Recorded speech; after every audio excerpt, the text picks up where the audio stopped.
축복하여 주셔서 사랑하는 목양의 지체들 주님을 향한 예배의 자리, 예배의 시간 사모하게 하여 주시니 감사합니다. 기억나서 달려오게 하여 주시니 감사합니다. 주님의 예비하신 놀라우신 은혜, 베푸시는 은혜 마음껏 누리는 이 시간 되게 축복하여 주옵소서. 주님 앞에 영광 돌리는 이 시간 되게 하여 주옵소서. 우리 목양교회를 사랑하여 주셔서 귀한 비전 따라 하나에 달려왔습니다. 말씀과 기도로 하나님의 뜻을 이루어가는 교회, 우리 목양교회 되게 하여 주시고 일로 인하여 쓰임받는 우리 모든 지체들 되게 하여 주시고 주님 앞에 영광 돌리는 우리 주님의 교회, 목양교회 되게 축복하여 주시옵소서. 이 시간 예배 가운데 우리 큐티의 나눔들이 풍성하여져서 주님 앞에 영광 돌리는 이 밤 되게 하여 주옵소서. 삶의 열매 맺게 하여 주시옵소서. 모든 것을 감사드리며 거룩하신 예수님의 이름으로 간절히 기도합나이다. 아멘. 하나님 말씀 보시겠습니다. 시편 147편입니다. 1절에서 20절까지인데요. 척달락 1절에서 6절까지 이인숙 집사님요. 그 다음 7절에서 11절까지 우리 이금 집사님요. 12절에서 마지막까지는 우리 다 같이 한음성을 읽겠습니다. 이인숙 집사님, 이금 집사님 다 같이 이렇게 하겠습니다. 할렐루야, 우리 하나님을 마이크 켜시고. 켰나? 아, 켰어요? 아, 잠깐만 기다리세요. 집사님, 잠깐만 기다리세요. 예, 해보세요. 할렐루야, 우리 하나님을 찬양하는 일이 선함이요 찬송하는 일이 아름답고 마땅하도다. 여호와께서 예루살렘을 세우시며 이스라엘에 흩어진 자들을 모으시며 장심한 자들을 고치시며 그들의 상처를 싸매시는도다. 그가 별들의 수혈을 세시고 그것들을 다 이름대로 부르시는도다. 우리 주는 위대하시며 능력이 많으시며 그의 지혜가 무궁하시도다. 여호와께서 겸손한 자들을 붙드시고 악인들은 땅에 엎드려 들이시는 도다. 네. 감사함으로 여호와께 노래하며 수금으로 하나님께 찬양할지어다. 그가 구름으로 하늘을 덮으시며 땅을 위하여 비를 준비하시며 산에 풀이 자라게 하시며 들짐승과 우는 까마귀 새끼에게 먹을 것을 주시는도다. 여호와는 말에 힘이 세다 하여 기뻐하지 아니하시며 사람의 다리가 억세다 하여 기뻐하지 아니하시고 여호와는 자기를 경외하는 자들과 그의 인자하심을 바라는 자들을 기뻐하시는도다. 예, 다 같이요. 예루살렘아 여호와를 찬송할지어다. 시온아 네 하나님을 찬양할지어다. 그가 네 밑장을 견고히 하시고 네 가운데에 있는 너희 자녀들에게 복을 주셨으며 네 경내를 평안하게 하시고 아름다운 밀로 너를 배불리시며 그의 명령을 땅에 보내시니 그의 말씀이 속히 달리는도다. 눈을 양털같이 내리시며 서리를 재같이 흩으시며 우박을 떡 부스러기같이 뿌리시다니 누가 능히 그의 추위를 감당하리요. 그의 말씀을 보내사 그것들을 녹이시고 바람을 불게 하신즉 물이 흐르는 도다. 그가 그의 말씀을 야곱에게 보이시며 그의 율례와 규례를 이스라엘에게 보이시는도다. 그는 어느 민족에게도 이와 같이 행하지 아니하셨나니 그들은 그의 법도를 알지 못하였도다. 할렐루야. 아멘. 자, 이 특징이 보이죠? 맨 앞과 맨 뒤, 시작과 마무리를 뭘로 했습니까? 네, 할렐루야를 시작해서 할렐루야로 마무리합니다. 그러니까 어떤 큐티가 될까요? 우리의 삶이 하나님을 찬양하는 일에서 하나님을 찬양하는 것으로 끝난다. 우리의 시작과 끝이 하나님을 찬양하는 일이다. 이렇게 볼 수도 있죠. 크게 쓰십시오. 끝! 큐티 끝! 근데 그때 한 번 기억나네요. 여자동에 있을 때 그 대령님 있죠. 할아버지 대령님이. 또 그 할아버지도 그 자기의 어떤 그 관점에 그 자부심이 있는 분이잖아요. 군인이고 대령이고 이러니까. 그러니까 이제 도전적으로 물어봤죠. 할렐루야가 무슨 뜻이요? 인숙 지선한테 물어봤죠. 그 이수 지사님 뭐라 했어요? 미소만 지었죠. 근데 할렐루야가 무슨 뜻이냐면 그러니까 여호와 하나님을 찬양한다 이런 뜻이거든요. 근데 이제 그 대령님은 이제 이해가 안 가는 거예요. 할렐루야는 늑자인데 무슨 한국말로 뜻이 그렇게 길어? 여호와를 찬양한다는 말이 왜 이렇게 길어? 이렇게 되는데 이 야가 야훼 여호와 그 뜻이다.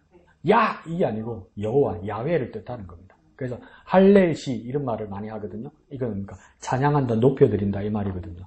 그래서 할렐루야라는 그 말이 뭡니까? 맨 끝에 야훼 여호와 하나님을 할렐 찬양한다 이런 뜻입니다. 그러니까 모든 인생에서 그 시작과 끝이 무엇이 된다는 겁니까? 하나님을 찬양하는 일. 그러니까 우리 시작과 우리 마무리가 하나님을 찬양하는 일로 시작하고 하나님을 찬양하는 일로 마무리가 돼야 됩니다. 그런데 그 끝이라는 것이 히브리 사람이나 헬라 사람은 그 끝은 뭡니까?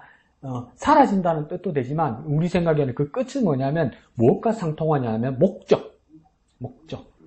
그러니까 마무리는 뭡니까? 목적을 이루었다 할 때인 거예요. 그러니까 이건 뭡니까? 완성되었다는 거죠. 그러니까 이건 유산이 밤새워서 제목 까먹었다. 새들의 뭐야? 자기도 합창. 새들의 합창. 그래서 한 마리 그리고 두 마리 그리고 나 같으면 이거 언제 딱 그리겠어? 그런 마음으로 그리지는 않겠죠. 그리고 나면 뭡니까? 마지막 보도 몇 마리였어요, 집사님? 기억 안 나죠? 만약 5마리라 치자. 몇 마리인지 기억나세요? 기억 안 나죠? 만약 5마리라 치자고요. 5마리 다 그렸어요. 에? 맞나? 그 20마리를, 마지막이 20마리라고 치자고요. 20마리째 딱 그렸어요. 그러면 끝! 하고 나면 쫙 버립니까? 아니죠. 끝! 20마리를 그렸을 때 끝 하면 이게 뭡니까? 완성이 되는 거잖아요. 사라지는 게 아니고. 그러니까 성경에서 말하는 히브리 사람이나 헬라 사람이나 똑같이 그러니까 끝은 사라지거나 없어지는 것이 아니고 그러니까 완성된다는 뜻이 같이 있습니다. 그래서 그 목적을 완성한다. 더 빛난다는 것이겠죠. 빛난다. 그러나 마찬가지로 우리 그리스도인의 삶, 하나님 앞에서의 삶은 뭡니까? 시작하고 인생이 끝나서 사라지는 것 같아서 사라지는 것이 아니라 그걸 완성하는 겁니다. 완성. 하나님 앞에 완성으로 나타나는 거죠. 그러니까 우리의 그 완성이 무엇이냐? 그러니까 내가 작품을 만들어내는데 그 작품의 완성은 뭐냐? 내가 아니고 하나님이라는 거죠. 여호와 하나님을 찬양하는 거예요. 그러니까 우리 인생에서 가장 빛나는 순간, 가장 빛나는 완성은 뭐냐면 여호와 하나님을 찬양하는 일이에요. 하나님을 찬양하는 일. 내가 어떤 업적을 이루거나, 내가 어떤 돈을 많이 벌거나, 누구에게 명예를 얻거나, 누구로부터 칭찬받거나, 누구 앞에서 자랑하는 것보다 더 큰 인생의 완성은 뭐냐면 여호와 하나님을 찬양하는 일이에요. 그러니까 그게 얼마나 중요한 일입니까? 중요한 일인데 우리는 잊어버리고 사는 거죠. 우리는 우리의 업적을 자꾸 추구하거든요. 안 그러면 우리의 개인적인 욕망을 추구하고 소원을 추구하거든요. 알아듣는 건지 못 알아듣는 건지 엄마 한 달 동안 지금 외국에 출장을 갔다 와야 되겠는데 엄마 갔다 와도 되나? 나 같으면 가슴이 찰랑 이 새끼가 어디로 가나 싶을 건데 가 엄마 항상 힘들고 아프고 누구 보고 싶을 때 갱아 부르지 말고 이제는 예수님 이렇게 불러야 돼. 해봐. 예수님 이래요. 그게 내가 남았으면 좋은 거야. 좋겠는가. 계속 잊어버리지 않고. 그러니까 우리의 삶의 절정에서 우리의 마지막 숨에서 예수님 이렇게 생각하지. 아이고 내 새끼, 뭐 내 저금통, 내 금반지, 뭐 이런 거 생각하고 있거나 안 그러면 내 인생의 무엇 다른 것들을 생각하다가 숨을 거두면 그건 인생의 마지막을 마무리를 뭡니까? 이금기 선생님이 열심히 11마까지 잘 그렸어. 근데 너무 피곤해. 그랬다가 뻑 졸아가지고 뭡니까? 쇠 뿌리고 획 그려주시면 이거 망치는 거잖아요. 야 11마리 잘 그려놓고 20마리짜리 뭡니까? 너무 피곤해가지고 깜빡 졸다가 뭡니까? 붓이 엉뚱 들어 확 나가면 뭡니까? 그럼 또 이금기 선생님 방법이 있죠. 뭐 덧칠하면 되지 또 해야겠지. 근데 뭡니까? 우리 생각에는 뭐 수묵화나 수채화 같은 거, 망쳐버리는 거잖아요. 그러니까 정말 주님을 향해서 살아왔다가 마지막 순간에 뭡니까? 우리가 주님의 이름을 부르고 주님을 맞이하는 그 기쁨이 우리 인생의 절정이 되고 그게 완성이 돼야 돼요. 우리 인생의 목적이. 그렇게 돼야 되는 거죠. 여기서도 뭡니까? 할렐루야로 시작해서 할렐루야로 끝나는 겁니다. 그러니까 놀라운 내용 같아. 봅시다. 왼쪽 위에 제목 한번 볼까요? 시작. 말씀이 속히 달리는 도다. 이거 어디 있는지 찾아보셨어요? 몇 절에 있는지? 14절 밑에 15절 끝에 있죠. 그죠? 15절 끝에 보면 16절 위 바로 옆에 그의 말씀이 속히 달리는 도다. 이러죠. 달리는 도다. 이건 뭡니까? 말씀이 살아있는 것 같은 거예요. 그리고 또 이 말씀이 살아있다는 정도가 뭡니까? 운동력이 있는 정도가 아니라 이게 뭡니까? 뭔가 생명체 같은 거죠. 인격체 같은 거죠. 근데 우리는 말씀에 대해서 공부를 많이 했기 때문에 말씀이 무엇인지 요한복음 1장에서 배웠단 말이에요. 말씀이 누구와 함께 계셨다고요? 하나님과 함께 계셨는 거예요. 그래서 요한복음 1장 1절 끝에 보니까 이 말씀이 곧 누구라고? 자신있게 하나님이라고 이야기하나. 그러니까 말씀이 하나님이라는 거. 아니 말씀이 하나님이면 이해가 가지. 말씀이 하나님이니까 이 말씀이 하나님이니까 말씀이 움직이고 말씀이 생명이고 말씀이 뭡니까? 하나님으로서 역사한다는 것이겠죠. 그래서 말씀이 속히 달린다. 이거는 뭡니까? 우리 앞에다가 제목을 더 붙이면 누구의 말씀이겠냐? 이 말이에요. 하나님의 말씀이란 말이에요. 하나님의 말씀. 하나님의 말씀이 뭡니까? 달리는데 움직이는데 막 어디를 향해서 간다는 거예요. 근데 목적지를 향해서 가는데 속도가 어느 정도라고요? 속히 간다는 거예요. 빨리 간다는 거예요. 지체하지 않는다는 거예요. 적재적소에 정확하게 간다는 거예요. 하나님 말씀은 더디지 않고 적재적소에 정확하게 간다는 거예요. 근데 우리는 왜 더디다고 생각하고 우리는 왜 느리다고 생각하고 때로는 절망해서 안 온다고 생각할까요?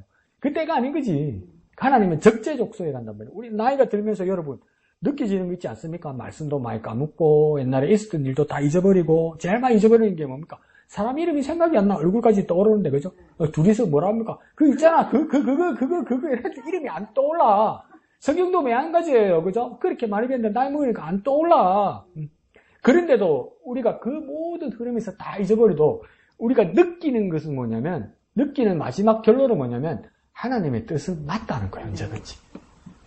더딘 것 같고 안 맞는 것 같고 나하고는 안 맞는 것 같고 나하고는 가는 길이 다른 것 같은데 억지로 믿었다고 생각했고 하나님 어떨 때는 답답하다고 생각했는데 결국 나중에 지나서 보면 하나님이 다 맞아. 하나님이 다 맞아. 나는 언제나 하나님과 다른 방향이었어. 근데 하나님께서 다 맞아서 나를 바른 길로 인도하셨던 그거는 저와 여러분 모두가 동의하잖아요. 아직도 하나님 나하고 안 맞네. 하나님 뜻이 다르니까. 아직 젊은 거야. 그 정도면 젊은 거야. 생각이 많은 거야. 근데 우리는 뭡니까? 많이 다쳐보고, 많이 치워보기도 하고, 많이 실수하기도 하고, 많이 방황하기도 하고, 그래 돌아와서 인생을 이렇게 돌아보니까, 뭡니까? 하나님이 다 맞았어, 하나님이. 그러니까 이게 속히, 하나님 말씀이 속히 달린다는 뜻은 뭡니까? 빨리 빨리 달린다는 말씀도 되고, 그러니까 적재적소에 정확하게 역사하신다는 거죠. 근데 그 말씀이란 말을 15절에도 그의 말씀이 달린다 이렇게 되어 있고요. 18절 시작할 때도 뭐랍니까? 그의 말씀을 보내사 이러죠. 또 말씀이 나오죠. 19절 시작할 때도 뭐랍니까? 그러니까 그의 말씀을 야곱에게 보이시며 이러면서 말씀이 3번 반복됩니다. 말씀.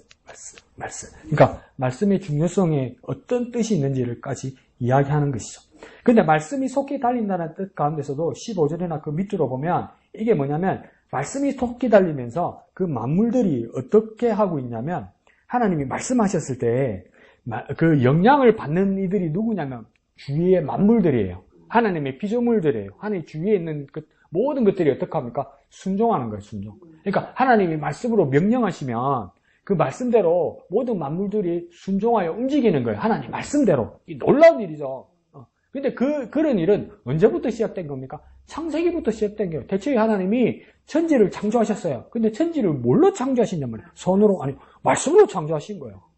말씀으로 역사하신 거예요. 그러니까 말씀으로 창조하신 이 만물들을 그냥 관상용으로 보는 것이 아니라 이게 생명체가 돼서 안 그러면 원리나 전체의 원리에 의해서 움직이더라는 거죠. 이 움직이는 것들이 뭡니까? 자기 마음대로, 자기 뜻대로, 자기 의지대로 움직이는 것 같은데 가만히 보니까 뭡니까? 하나님께서 보존하시고 하나님께서 유지하시고 하나님께서 인도하시더라 이 말이에요. 그럼 하나님께서 보존하고 유지하시고 인도하시는 방식을 예수님께서는 요한복음에서 뭐라 했냐면 그가 말씀으로 뭐 하신다고 했냐면 명령하신다고 그래요. 하나님 명령하신다. 그러니까 말씀과 명령이 붙어요. 오늘 여기 15절 시작할 때도 그러니까 그의 명령을 땅에 보내시니 말씀이 속히 달린다 이러잖아요. 그러니까 말씀과 명령이 붙어요. 근데 예수님께서는 하나님의 말씀을 왜 명령으로 여긴다고 했냐면 나는 그의 말씀이 영생인 줄 아노라. 예수님 이렇게 말씀하셨거든요. 그러니까 만물들이 그러니까 하나님의 말씀을 따라 움직이는 거예요. 말씀을 따라 순종하는 거예요. 이게 말씀이 속히 달린다는 뜻, 그 가운데는 뭐냐면 하나님의 명령을 따라 만물들이 순종한다는 거예요.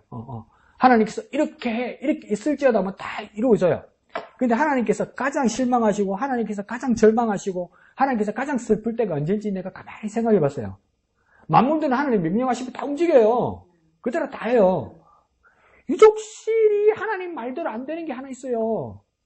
우경이 안 해.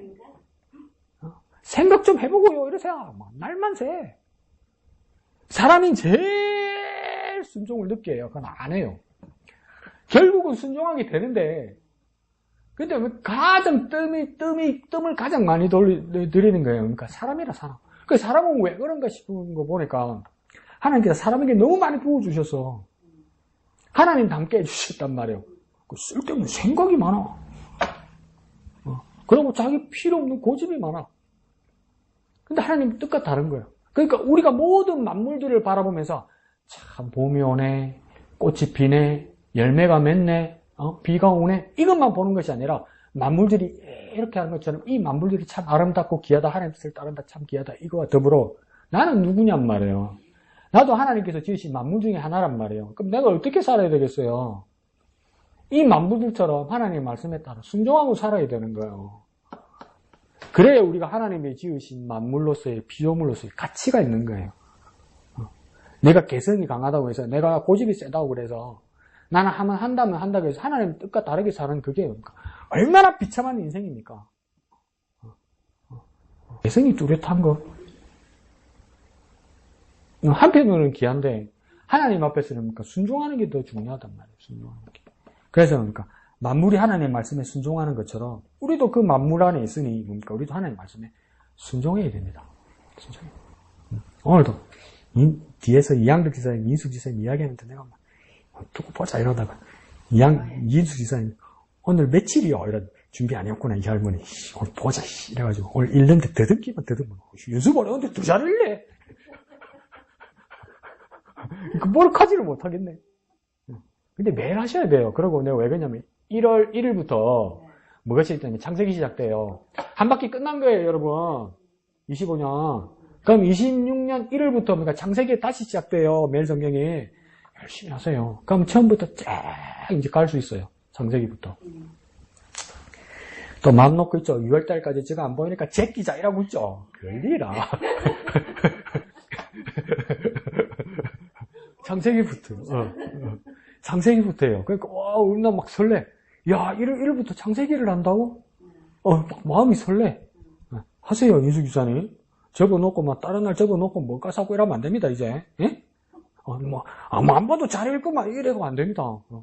잘 해가지고 창세기부터 계시록까지 내가 달리겠다 이 마음을 드릴 때 얼마나 뿌듯합니까? 열심히 하십시오. 불시에 모자 쓰고 와서 검사하러 나타날 거다, 내가. 꿈속에라도 내가 나타난다. 우리 친구 중에 우리 대학교 동민대 세종시에서 목회하는 친구 있어요. 전에도 말씀드렸을까요? 부인이 미스 코리아 미야 미. 전국 미스 코리아 미. 그 내가 봐도 깜짝 놀랐어. 아니 진짜 눈에 근데 연예인 생활 안 했거든요. 근데 그냥 보면 사람들 다 그래. 이렇게 가다가 한 번 더 봐. 우와. 옷도 평범하게 입는데도 화장도 많이 안 하는데도 와 이러고 다 봐. 그리고 우리 친구가 개척을 했는데 개척했으니까 전도를 해야 될 거 아니에요. 그 전도지를 들고 뭐 이야기도 또 이러면 또 끝까지 한번 이야기해보자. 자 전도지를 들고 이렇게 어느 교회입니다. 예수 믿으세요. 이러면 우리 친구 목사가 전도지 안 받아. 근데 뒤에 사모가 좀 다 받아. 여자가 이쁘니까 그 정도로 이뻐. 근데 뭐냐면 우리 친구도 그렇게 뭐 떨어지는 인물은 아닌데 워낙 사모가 이쁘니까 근데 사모가 남편 목사를 그렇게 좋아해. 막 샘을 낼 정도로. 나 어떤 사람이 잘해주면 샘을 낼 정도로 아직도. 남편 목사를 그렇게 좋아해요. 근데 그 부작용이 뭔지 아세요? 여보, 이렇게 남편 보고, 왜? 여보야, 내가 먼저 죽으면 당신은 세상가 갈 거야? 이러는 거예요. 그러니까, 지금, 목회하려면 재혼해야지. 이러니까 사모님 뭐랬는지 아세요? 재혼하게만 해봐라, 씨. 내 꿈마다 나타나가지고, 칼 물고 뒤에 마늘 엎이다 했거든. 내 지금 삐끼다 꿈에서도 니를 내가. 그 정도로 샘도 많고 남편을 좋아하는 거야. 뭔 이야기가 들어노? 나중에 생각나겠지. 일단 나중에 생각나겠지. 이 고질병 자꾸 까먹는 거. 예? 열심히 하라고 해서 했나? 나중에 한번 생각나면 말씀드려볼게요. 그래서 그 친구 보면서 둘이 진짜 간절하구나. 근데 그 부인이 또 남편한테 간절하구나. 억지로 끼워 맞춰봅시다. 우리도 하나님 말씀 그렇게 간절했으면 좋겠어요. 네, 그 뜻으로 지금 말인 거 아닌 것 같던데. 자, 그리고 이걸 보면서 이제 찾는데 이 찬양이 이제 반주에 없어서 그랬는데 여러분 제가 그래서 밴드에 이 찬양 올렸어요. 비준비하시니 이래서. 그럼 이 가사가 있는 노래예요. 우리 주는 위대하며 능력이 많으시도다. 그거 알죠? 그죠? 그다음 8절에 그가 구름으로 하늘을 덮으시며 땅을 위하여 비준비하시니. 그 다음에 12절에 예루살렘아 여호와를 찬송할지어다 내 하나님을. 그 노래 대강 기억나죠? 그죠? 그래서 밴드에 그 찬양을 올려놨는데 오늘 147편 가사를 가지고 만드는 것이니까 비준비하시니 그 찬양입니다. 그래서 그걸 그대로 이렇게 되어 있었죠. 그래서 그 내용하고 이렇게 다 되어 있습니다. 왼쪽 밑에 초록색 두 줄 시인은 한번 읽어볼까요? 시작. 시인은 이스라엘을 돌아오게 하시고 예루살렘을 재건하게 하신 하나님의 지혜와 능력을 찬양합니다. 특히 말씀을 보내시고 법도를 알려주심을 찬양합니다. 그렇죠. 그래서 시인이 노래하기를 이스라엘을 돌아오게 하시고 예루살렘을 재건하게 하신 하나님은 무엇입니까? 지혜와 능력이라고 이야기했잖아요. 하나님의 지혜와 능력은 어디에 있을까? 하나님의 무엇이 있습니까? 특히 그 다음 돼 있죠. 그죠? 말씀이 있다 이 말이죠. 그 말씀을 또 뭘로 표현합니까? 법도 이렇게 되는 거죠. 우리가 살아가는 법이 되고 원칙이 되고 길이 된단 말이에요. 무엇이요? 하나님의 말씀이. 근데 그 하나님의 말씀이 때로는 뭡니까? 지혜가 되고 능력이 되기도 하신다 이 말이에요. 그러니까 다 무엇에 있다는 겁니까? 하나님의 말씀에 있다는 거. 그 왜 하나님의 말씀에 있다고 이야기하느냐? 세상들이 말할 때는 말씀에 능력이 있고 힘이 있고 그렇지는 않죠. 뭐 법도가 있어서 법대로 처리하는 건 있지만, 그런데 요한복음을 따라 우리가 배울 때는 그 말씀은 무엇입니까? 하나님 자신이니까. 하나님이 뱉은 말에 대해서 하나님께서 책임지고 이루시니까. 그래서 우리는 그 말씀을 붙들면 하나님을 붙드는 것과 같고, 그 말씀에 순종하면 하나님의 뜻을 따르는 자와 같다 이 말이에요. 그래서 뭡니까? 그 말씀을 중심으로 지금 이야기하고 있는 것입니다. 예, 좋습니다. 오늘 이양득 사람 이야기 한번 들어볼까요? 예, 이제 시편을 이렇게 묵상하면서 정말 하나님께서 우리를 얼마나 사랑하시는지 오늘 이렇게 또 그 찬양을 이렇게 사랑해 우리 또 찬양할 수 있는, 오늘 또 1절에서부터 시작해서 할렐루야 우리 하나님을 찬양하는 일이 선하며 찬송하는 일이 아름답고 마땅하도다. 여호와께서 예루살렘을 세우시며 이스라엘의 흩어진 자를 모으시며 상심한 자를 고치시며 그의 상처를 싸매시는도다. 그가 별들의 수요를 세시고 그들을 다 이름대로 부르시는도다. 우리 주는 위대하시며 능력이 많으시며 그의 지혜가 무궁하시도다. 여호와께서 겸손한 자들을 붙드시고 악인들을 땅에 엎드려 트리시는도다. 이렇게 우리를 얼마나 사랑하시는지를 이렇게 오늘 깨닫는 하루가 되었고요. 그래서 저번 주에 저희 묵상은 나의 하나님이었다면 정말 우리의 하나님, 그냥 내 하나로서의 이렇게 찬양을 주님께 올리는 것이 아니라 정말 한 사람 한 사람 하나보다 둘이 낫고 둘보다 넷이 낫은 것처럼 정말 우리에게도 정말 우리의 동역자들을 통해서 우리 공동체를 통해서 주님을 찬양하는 우리들이 되었으면 하는 마음이었고요. 주님께서 우리를 세우시고 모으시고 고치시고 우리의 상처도 싸매주시고 우리 이름을 부르시는 우리의 모든 것을 이렇게 하나하나 읽으면서 그래요. 정말 세밀하게 너무 우리를 사랑하셔서 세밀하게 나보다 나를 더 사랑하시는 하나님을 만나는 오늘 하루의 시간이었습니다. 예, 감사합니다. 그래서 지난 수요일 날 우리 목요일 본부 때는 나의 하나님을 우리가 고백했으면 오늘 일절에 시작할 때는 어떤 하나님? 우리의 하나님 이래죠. 그러니까 나라는 사람이 모여서 우리가 되었다는 것이겠죠. 그러니까 우리 공동체의 하나님 이렇게 되는 거죠. 우리 교회의 하나님 이렇게 되는 거죠. 그러니까 이거 어떤 겁니까? 우리가 공감하고 있는 하나님이 있다 이거죠. 우리가 다 같이 느끼고 깨닫는 것, 동의하는 하나님이 있다 이거예요. 그러니까 교회 공동체의 하나님이겠죠. 특별히 우리 목양 공동체의 하나님이겠죠.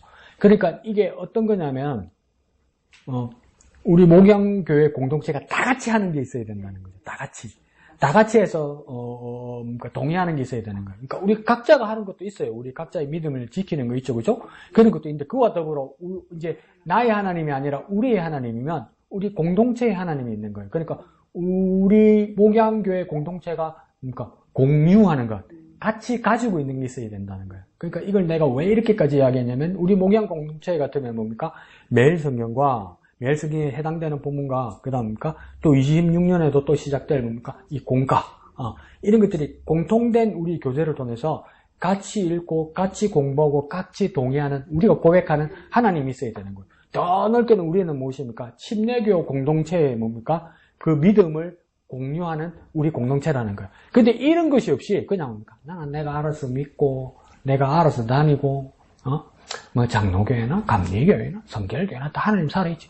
누가 안 살아있다나 다 살아계시지. 근데 왜 저와 여러분은 침례교회 공동체에 있느냐면 침례교회 공동체의 믿음에 우리가 뭡니까? 공감한단 말이에요. 그 공감하는 사람이 우리란 말이에요. 우리. 그러니까 우리가 다 같이 하는 게 있어야 돼요. 그러니까 따로따로 우리가 하는 것도 있는데 그러니까 우리가 다 같이 하는 게 있어야 돼요. 다 같이. 그러니까 훌륭하긴 한데 그 뭐 어떤 분들도 그러잖아요. 그 훌륭하죠. 뭐 벌써 한두 달 사이에 성경을 뭐 몇 독하고 훌륭하죠. 얼마나 훌륭해요. 그냥 안 하는 거라 다 같이 하는 거예요. 그럼 공감할 게 없는 거예요. 공감할 게. 다 같이 말할 게 없는 거예요. 그러니까 우리가 다 같이 하는 게 있고 자기가 또 따로 더 하는 게 있으면 되는데 그러니까 이 자기 혼자 따로 하는 게 있으면 이건 우리가 안 되는 거예요. 그러니까 우리 하나님이면 우리가 다 같이 해야 하는 게 있어야 되는 거예요. 우리는 그러니까 기독교 한국 침례 소속의 우리 침례교인이고 그리고 그러니까 우리 목양교회의 교인이면 지체된 교인들이면 우리 목양교회에서 매번 같이 하는 게 있단 말이에요. 그럼 그걸 같이 하면서 같이 나누고 같이 이야기하면서 같은 하나님을 발견해야 되는 거예요. 그래서 그 하나님은 어떤 하나님이 되는 겁니까? 나의 하나님을 넘어서 이제 우리 하나님이 되는 거란 말이에요. 그래 우리 하나님 되는 거예요. 나도 네하고 같이 있을게. 그래가 되는 게 아니고 나도 네 책 사줄게. 나도 책 쓸게. 그 책 같이 산 건 좋은데 왜 안 보냐고 그래 그러면. 같이 보고 같이 죽고 같이 말을 해야지. 그래요. 그러니까 우리 하나님을 발견할 수 있는 거야. 그러니까 우리라는 게 나라를 넘어서 우리도 되지만 이 우리가 뭡니까? 국어학자들은 한국어 국어학자들은 무슨 뜻을 이야기합니까? 우리가 그 우리라는 뜻도 있어요. 울타리 안에 있어야 되는 거예요. 그럼 다시 말하면 뭐예요? 울타리 밖에 있으면 안 돼. 목양계 울타리 바깥이 뭡니까? 지 알아서 하는 거.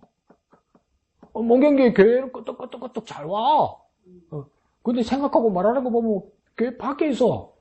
또 쉽게 말할까요? 목사님 말씀에 동의가 안 돼, 이 사람들이. 자발적은 아닌데 일부러 자기도 하고 듣고 있는데 뭡니까? 딴 생각하기도 하고 고개를 돌아가고 막 이래. 그러고 나서 정신 들면 뭡니까? 딴 소리 해. 그럼 이 우리가 안 되는 거예요. 아시겠죠? 우리는 뭡니까? 우리는 우리 안에 있어요.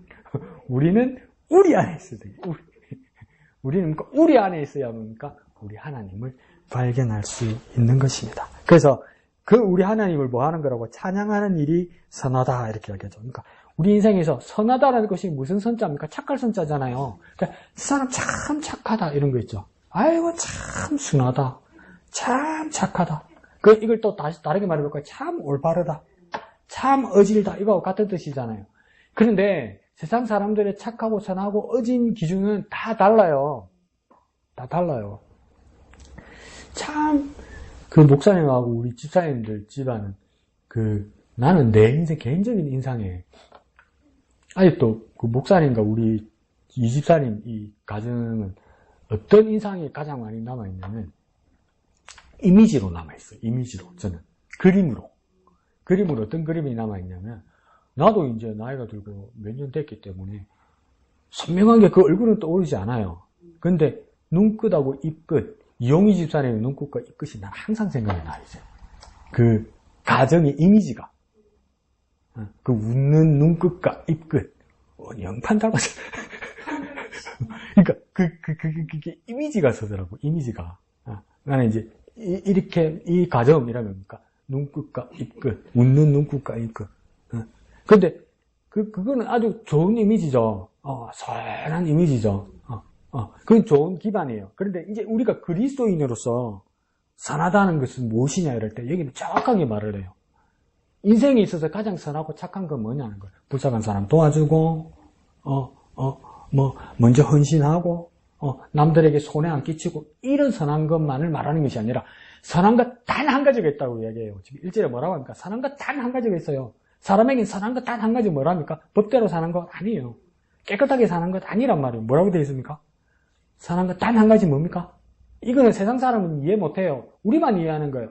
선한 것 단 한 가지 뭡니까? 그래, 하나님을 찬양하는 거예요. 세상 사람들은 동의가 안 되지.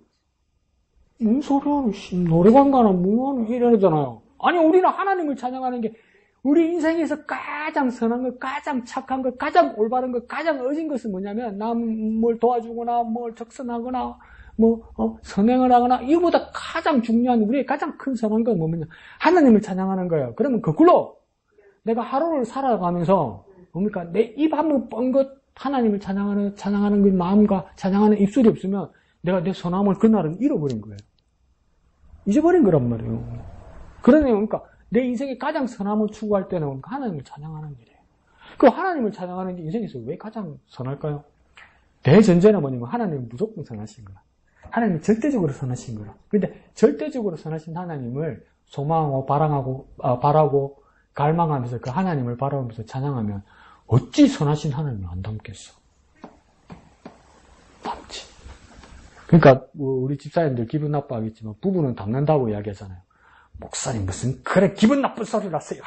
그럴 수도 있는데 부부는 진짜 많이 닮아요. 왜냐면 정말 다른 얼굴의 두 사람이 만났는데 집안에서 같이 살면서 같은 상황을 보고 같이 반응하거든요.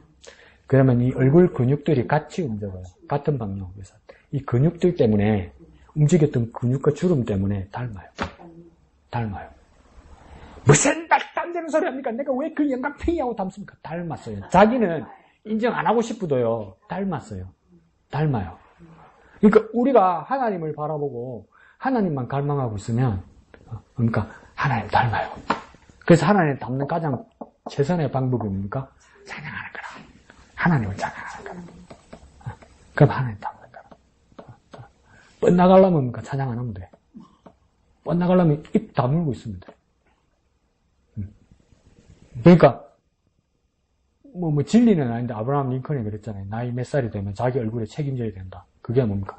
모든 사안을 보면서 어떻게 반응하고 어떤 표정을 지었냐에 따라 그 사람 얼굴이 변한다는 거죠. 나이를 들면서. 그와 마찬가지 우리는 뭡니까? 나이가 떠들어가고 세월이 지나가면서 뭡니까? 우리가 하나님을 바라보는 그 표정, 하나님을 찬양하는 그 표정 때문에 하나님을 닮아가는 가장 훌륭한 방법입니까? 하나님을 바라보면서 하나님을 찬양하는. 그게 인생에서 가장 선한 것. 가장 선해, 제일 선한 거예요. 그러면서 또 뭐라 합니까? 이게 가장 아름답고 마땅하다. 세상에서 제일 예쁜 게 뭐냐면 다이아. 다이아몬드가 세상에서 제일 비싸서 아름답겠지. 근데 뭡니까? 세상에서 가장 아름다운 건 뭡니까? 하나님 찬송하는 일이에요. 하나님 찬송하는 일. 그게 보석보다도 아름다운 거예요. 보석보다도 예쁘다는 거예요. 보석보다도. 그러니까 어떤 누구가 그 CBS 방송국 DJ가 하루는 이야기하는데, 야, 맞다. 이런 생각이 드는 거예요. 우리는 하나님 앞에 찬양하고, 하나님 앞에 나와서 뭐 이렇게 영광 돌리고, 뭐 어떤 사람들은 율동하고, 뭐 이렇게 발표하고 이런 거 있잖아요. 우리는 그렇게 되고 싶지만 우리는 프로가 아니고 아마추어예요. 그죠? 우리는 아마추어. 아마추어라는 건 뭐냐면, 프로는 뭐냐면 돈 받고 하는 거예요. 돈 받고. 그래서 돈만큼 못하면 잘리는 거예요. 직장도 잘리고 운동선수도 잘리는 거죠. 돈 준 만큼 못하면. 근데 우리는 아마추어예요. 아마추어라는 건 뭐냐면 우리가 돈 받고 하는 일이 아니고 뭡니까? 우리가 순수하게 우리 마음으로 하는 거죠. 아마추어를 할 때 머추어라는 뜻은 뭐냐면 성숙하다는 뜻이고, 근데 아라는 뜻은 부정이라는 뜻도 있고, 무슨 뜻이냐면 사랑한다는 거예요. 그러니까 마음이 좋다는 거예요. 마음이. 그러니까 우리는 아마추어라도 나쁜 게 아니고 뭡니까? 마음이 하나님께로 가 있고 그 대가를 바라지 않는다는 거예요. 금전적인 대가를. 그러니까 어떨 때는 프로보다도 아마추어의 정신이 순수할 때도 있죠. 근데 내가 왜 이야기를 하냐면 CBS 방송국 DJ가 한번 이야기를 하다가 어느 교회 이제 일하는 사람인데 이제는 교회 주일학교 애들 와서 뭐 찬양하고 율동하고 이러잖아요. 그러면 우리가 어린애들 이렇게 꼬마들 와서 찬양하고 율동하면 저 북한처럼 막 스캔들 탁탁탁탁 맞추어서 하는 게 더 멋있습니까? 못해가지고 하다가 막 헤매고 어떤 애는 울고 막 해도 막 즐겁고 어떤 게 더 이쁘던 거예요. 솔직히 실수해도 울고 불고 막 더 이쁘죠. 그러니까 아름다운 건 뭐냐면 착착 안 맞춰도 우리의 마음이 있고 그러니까 실수해도 이쁜 거야. 그게 이쁜 거, 그게 아름다운 거예요. 그러니까 하나님을 찬송하는 일에 우리가 서툴러도 우리 마음을 다해서 찬양하면 하나님 그게 최고 이쁘고 아름답다는 거예요. 하나님 앞에서. 그리고 그게 어떡하답니까? 마땅하다는 거예요. 마땅하다. 이 의무 말고 또 뭐라 말해야 될까요? 마땅하다면.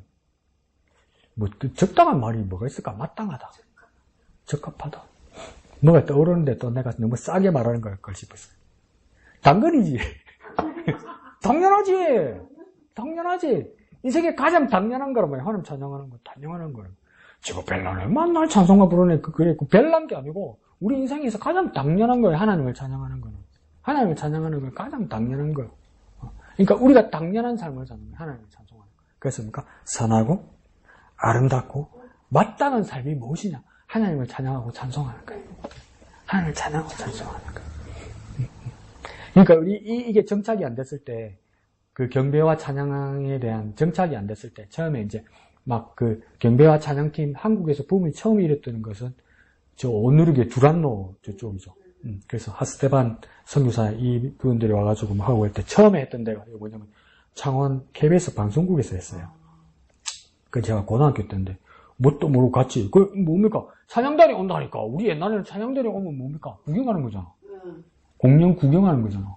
그 다른 교회 사람도 엄청 많이 왔더라고. 그 나도 앉아 있었지. 그러니까 옆에 모르는 자매인데 그러니까 안녕하세요 뭐 인사하고 그래갖고 뭐 사이다도 하나 주고 과자도 하나 주고 그래서 같이 나무 먹고 구경하는 거죠. 영화 보는 거 좀 구경하는 거죠. 두란노가 그거 하는 데입니까?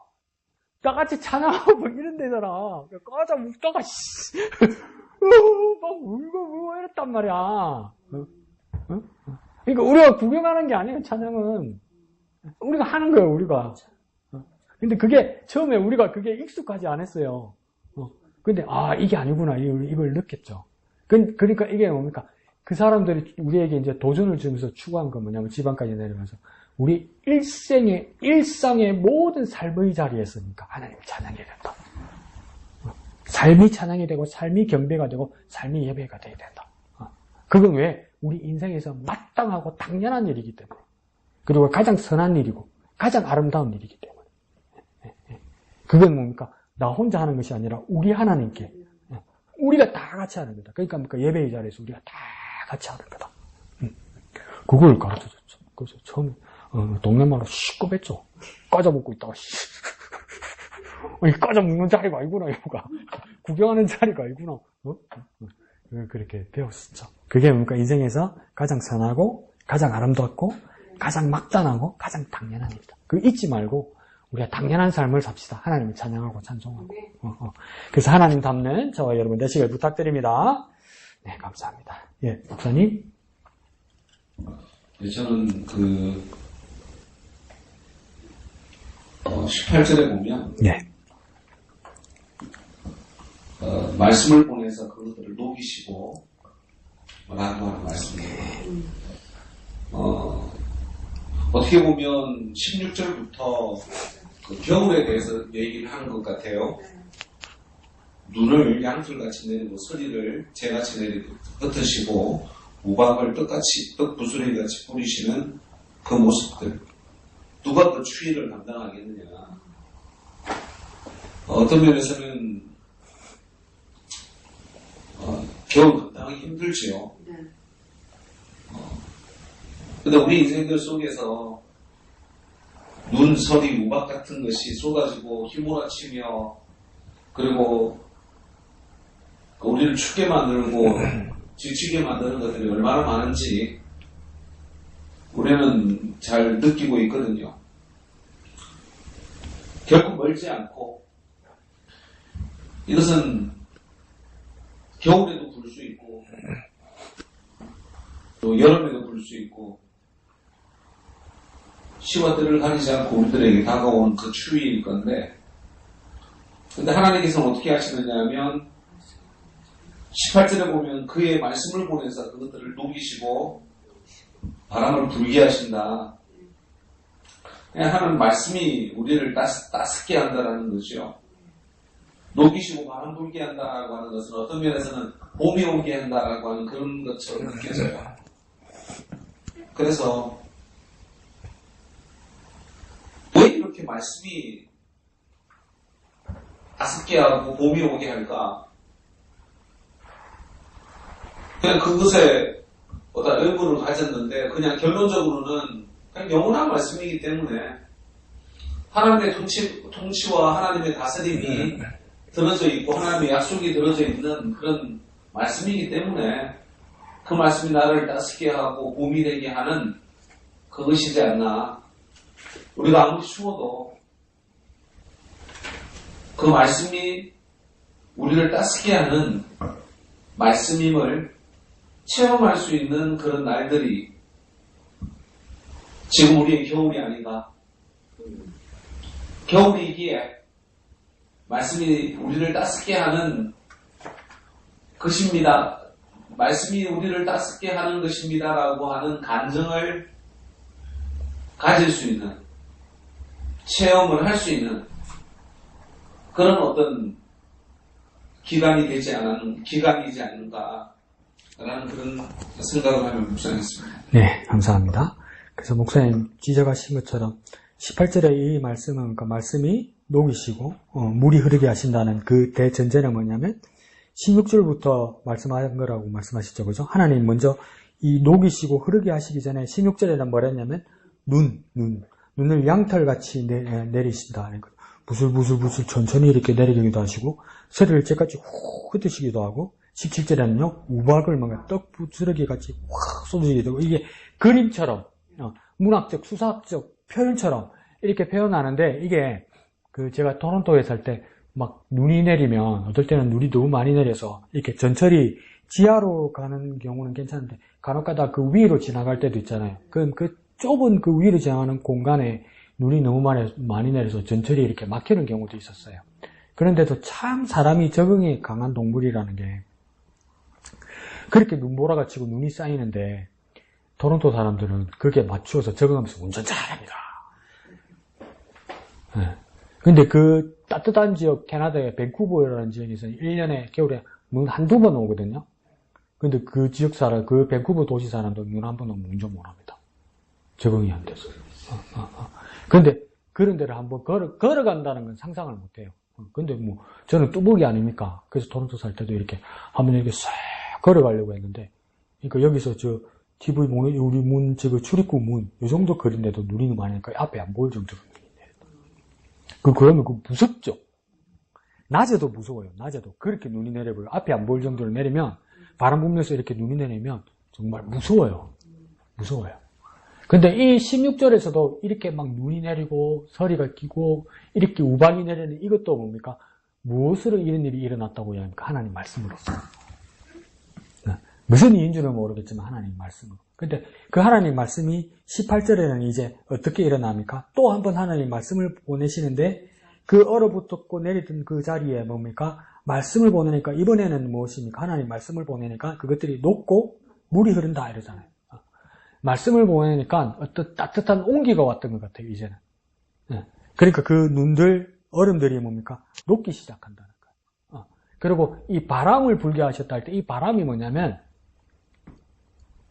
창세기에서 나오는 하나님은 천지를 창조하실 때 그 하나님, 영이신 하나님을 뭡니까? 이 루아흐라고 이렇게 해요. 루아흐. 이 루아흐가 뭐냐면 바람, 영, 하나님, 천사, 막 이런 뜻이란 말이에요.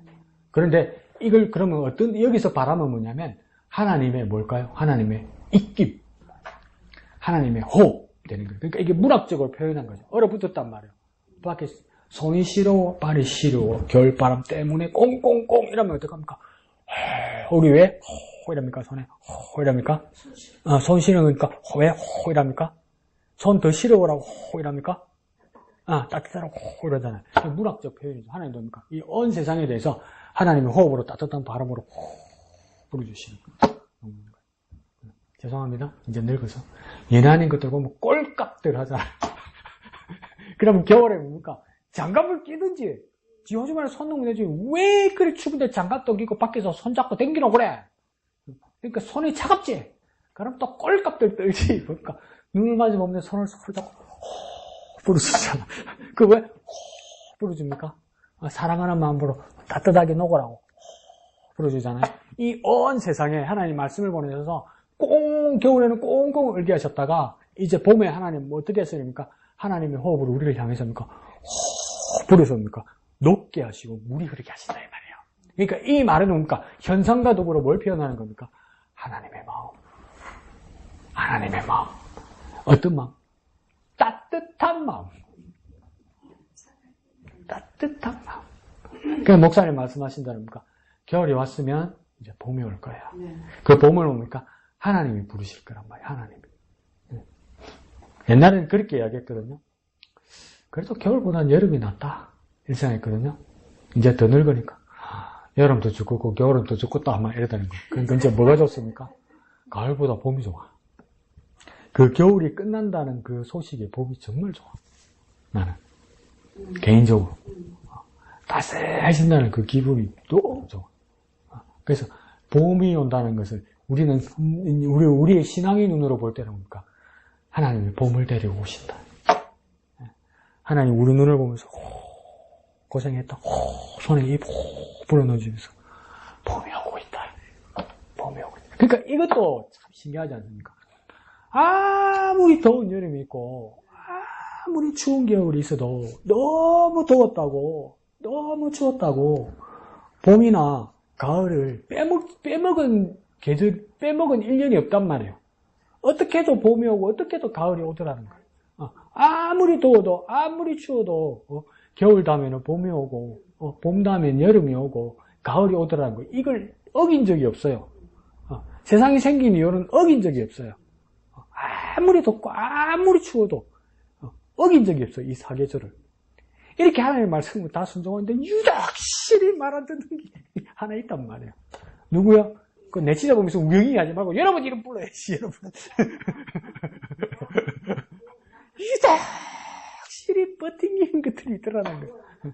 그러니까 하나님께서 말씀으로 우리의 언 마음도 놓으실 거예요.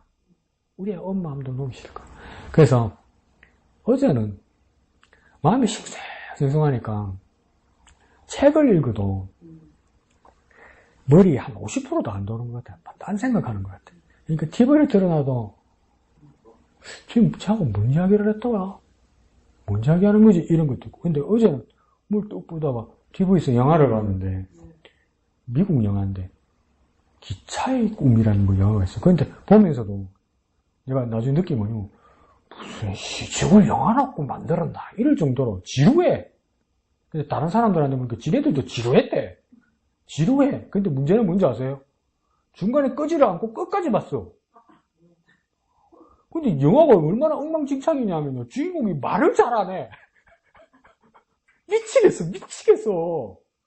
주인공이 말을 해야 될 거 아니야, 배우가. 그러다가 가고 이래. 2시간 반을. 참 답답하다. 참 깝깝하다. 그런데 이 주인공의 마지막, 나이가 들어서 숨을 거두면서 한 게 뭐냐면, 뭔지는 모르겠는데, 모든 것이 연결되어 있고, 모든 것이 순리를 따라 흐른다는 것을 깨닫게 되었다. 이렇게 이야기하더라고요. 그러니까 우리는 순리라고 말할 수는 없지만 뭡니까? 하나님께서 계획하시고 하나님께서 말씀을 보내시고 하나님께서 말씀대로 만물을 움직이게 하시고 여전히 하나님은 천지를 창조하셨을 뿐만 아니라 창조한 걸로 끝난 것이 아니라 만물들을 유지하시고 만물들을 운행하시고 만물들의 완성을 위해서 하나님은 부지런히 일하신단 말이에요. 그래서 그러니까 우리는 저절로 봄, 여름, 가을, 겨울이 오는 것 같지만 그 예수 믿는 사람 그렇게 말하면 안 돼요. 저절로 봄, 여름, 가을, 겨울이 오는 게 아니에요. 하나님이 때를 따라 봄, 여름, 가을, 겨울을 말씀으로 데려오고 계시단 말이에요. 그냥 뭐 여름 지나면 가을 오는 거지. 그럼 우리 눈 똑바로 뜨고 있어. 누가 그러대? 하나님이 데리고 오시는 거란 말이에요. 저와 여러분에게 보여주시려고 데리고 오시는. 그분이 쉬지도 않으시고 졸지도 않으시고 주무시지도 않으시고 하나님 말씀으로 일하신단 말이에요. 나에게 보여주시면서 변화무쌍한 세상의 모든 원리를 하나님께서 보여주시면서 그래서 뭡니까? 그 영화 주인공도 뭐라냐면 마지막에 내가 깨달은 것은 모든 것은 이유가 있고 연결되어 있더라. 이렇게 그 내가 끝나면서 봐줬다. 그 말이도 안 했으니 이게 영화가 안 돼. 이러면서 이게 무슨 영화고 이게. 시간 아까울 걸 텐데. 이 이야기를 하고 싶어서 그렇게 말을 참았구나. 근데 여기서도 뭐냐면 7절, 8절 7절 끝에 보니까 하나님께 찬양할지어다 이래놓고 사현성을 뭐냐면 동그라미 씹을까요? 8절에 구름 1 그 다음 구름으로 하늘을 덮으시며 땅을 위하여 비를 주면서 비 있죠. 비 밑에 줄에 비 2 그 다음 쭉 따라가면 산에 풀 보이죠. 풀 3 그 밑에 줄에 보면 그러니까 까마귀 새끼에게 먹을 것을 주시는 도다 이렇게 되어 있죠. 그죠? 먹을 것 4 그래서 처음에는 내가 어떻게 생각했냐면 하나님께서 온갖 자연 만물에 하나님께서 다 신경 쓰시고 하나님께서 공급하시는구나. 그래서 뭡니까? 구름도 비도 풀도 그 생물들 까마귀 새끼에게 먹을 것도 이렇게 하나님 다 챙겨주시는구나 이렇게 생각했어요. 그러다가 이것만이 아닌데 보니까 이게 뭡니까? 1, 2, 3, 4 순서인거라. 하나님이 왜 하늘을 가르시고 구름은 왜 만드셨을까? 하나님은 뭘 위해서 구름을 만드신 겁니까? 이 비 내리려고. 그러니까 구름과 비가 연결되어 있는 거야. 하늘에 구름을 내리신 것은. 그러니까 하늘에서 난데없이 구름을 만드시면 구름과 하늘이 연결되는데 왜 난데없이 구름을 만들었냐? 두 번째 단계 비를 내리시려고. 그 비는 왜 내리시냐는 거야. 비를 내려야 하면 그 밑에 있는 세 번째 단계에서 뭡니까? 풀이 자라는 거야, 풀은. 그 풀 자라가 뭐하게? 풀이 자라서 뭡니까? 네 번째 단계입니까? 생물들, 짐승들이 뭡니까? 먹게 하시려고. 그러니까 다 연결되어 있는 거야. 그러니까 이게 뭡니까? 하나님께서 다 생각이 있는 거예요. 우리는 뭡니까? 가다가 뭐 하고 뭐 맛있겠네, 재밌겠네, 이거 했다가 저거 했다가 우리는 산만하단 말이에요. 왜요? 인생이 계획이 없어, 이씨. 계획이 없어. 그냥 하는 거야. 그냥 사는 거야. 근데 하나님은 뭡니까? 하나님 다 계획이 있으셔서 하나님 한 가지 하는 일에 뭡니까? 모든 만물들이 연결되어 있는 거야. 근데 우리는 뭡니까? 하나님의 모든 연결해서 계획하시는 일을 우리가 전체를 하나님 눈처럼 전체를 보지 못하기 때문에 한 가지를 보여주시면 이해가 안 가는 거라 이게. 그리고 더 말해볼까요? 동의가 안 되는 거라. 그러다 보니까 말을 안 듣는 거라. 불순종하는 거라. 그러다가 보니까 불순종 전도가 아니고 꼬라지를 부리는 거예요 이게. 왜요? 모르니까. 근데 알고 보면 뭡니까? 나중에 지나서 보면 뭡니까? 하나님께서 이렇게 합니까? 하늘, 구름, 비, 풀, 먹을 것 이렇게 다 연결돼서 이렇게 순리대로 흐르게 하시기 위해서 하나님께서 이게 다 준비하신 거예요. 그러니까 참 어떨 때는 그 말이 서운하고 화나기도 하는데 어떨 때는 맞는 것 같아요. 근데 마음이 좋을 때 이야기해줘야지. 마음이 답답할 때 그런 이야기해주면 다 하나님의 뜻이 있다. 하나님의 뜻이 있다. 하나님의 뜻이 있다 진짜. 그것도 많은데 길에 가다가 자빠졌어요. 그럼 괜찮나 물어봐야지. 자빠지는데 다 하나님의 뜻이 있다고. 그런데도 여러분 지나가서 가만히 생각해보면 아플 때는 화가 나는데 한참 지나면 넘어졌을 때도 하나님 뜻이 있어. 하나님 뜻이 있어. 나중에 지나서 생각해봐. 하나님 뜻이 있어. 왜요? 하나님 우리 눈에는 그 한 가지 요구밖에 안 보이지만 하나님 일에는 다 연결되어 있는 거예요. 그걸 이 시인이 보는 거예요. 이 사람이 봤어요. 하나님 뜻을 따라 사람이 봤단 말이에요. 하나님 입김까지 봤어요. 그 밑에는 그죠? 그거 뭐 때문에 본 겁니까? 하나님 말씀 때문에 봤어요. 하나님 말씀 때문에. 말씀을 그냥 말씀이라고 생각하지 않고 말이라 생각하지 않고 그냥 언어라 생각하지 않고 그 말에 무엇입니까? 하나님이 보였던 거예요. 하나님의 마음이 보였고 나중에 더 보는 그리스도는 뭐가 보이는 겁니까? 이 세상에 오신 예수님이 보이는 거예요. 12월 25일 예수님께서 처음 이 세상에 오신 것은 무엇입니까? 하나님의 말씀을 따라 오신 거란 말이에요. 내가 한번 한번 가볼까? 이래서 오신 게 아니란 말이에요. 말씀을 따라 오셨다는 거예요. 하나님의 말씀을 따라 오셨다는 거예요. 말씀. 그러니까 그 말씀을 따라오신 그분이 무엇입니까? 그 예수가 누구입니까? 하나님이신 거예요. 하나님의 아들이시고 하나님이신 거예요. 그 이보다 더 귀한 날이 어딨냐. 그래서 사람들 어디 가면 또 이상한 소리 들을 겁니다. 12월 25일이 예수님이 난 날이 아닌데 이런 소리 들을 겁니다. 그럼 나도 알아. 그러면 12월 25일 예수님 난 날을 아무도 몰라. 그러면 예수님 나신 날을 아무도 몰라서 예수님 오심을 아무도 안 기뻐할 거야, 그럼? 오신 건 맞잖아. 며칠인 건 모르는 거잖아. 며칠인 걸 모른다서 예수님이 안 왔어? 오셨잖아. 그럼 어떤 날이라도 우리가 정해가지고 오심을 기뻐해야 될 거 아니야. 그러니까 25일 하자고. 니네들은 그 날이 아니라면서 아무것도 안 하잖아. 예수님이 오심을 기뻐하는 게 중요해. 그 난날을 모른다고 해서 안 지키는 게 중요해. 목사가 그런 사람들이 있어요. 불쌍해. 근데 그 왜 예수님이 오심이 중요합니까? 그분이 말씀으로 오시거든. 말씀으로. 그 하나님이 오신 거예요. 그러니까 그 말씀이면 그 말씀에 하나님이 계시고 그 말씀이면 예수님으로 오셨다는 겁니까? 예수님이 사람으로 오셨다는 겁니까? 구체적으로 오셨어요. 근데 어떻게 오신 겁니까? 우리하고 똑같은 모습으로 오셨다. 이 얼마나 귀한 일입니까? 그러니 그날을 어떻게 우리가 기뻐하지 않을 수 있습니까? 우리가 어떻게 성탄을 기뻐하지 않을 수 있습니까? 주님의 나심, 주님의 오심을 매번 기뻐합시다. 정말 기뻐합시다. 그 기쁜 날을 많은 사람들에게 증가하는 저와 여러분 되시길 부탁드립니다. 그 말씀을 믿는 저와 여러분 되시길 부탁드립니다. 기도하겠습니다. 거룩하신 하나님 아버지 은혜를 감사합니다. 우리에게 주신 말씀이 얼마나 귀한지 깨닫게 하여 주옵소서. 그 말씀이 곧 하나님이시고 예수 그리스도이시고 성령으로 역사하시는 하나님의 마음임을 깨달아 항상 하나님의 말씀과 함께하는 우리가 되게 축복하여 주옵소서. 삶의 자리에서 열매 맺게 하여 주시옵소서. 모든 것을 감사드리며 거룩하신 예수님의 이름으로 기도합니다. 아멘. 하늘에 계신 우리 아버지, 아버지의 이름을 거룩하게 하시며 아버지의 나라가 오게 하시며 아버지의 뜻이 하늘에서와 같이 땅에서도 이루어지게 하소서. 오늘 우리에게 일용할 양식을 주시고 우리가 우리에게 잘못한 사람을 용서하여 준 것 같이 우리 죄를 용서하여 주시고 우리를 시험에 빠지지 않게 하시고 악에서 구하소서. 나라와 권능과 영광이 영원히 아버지의 것입니다. 아멘.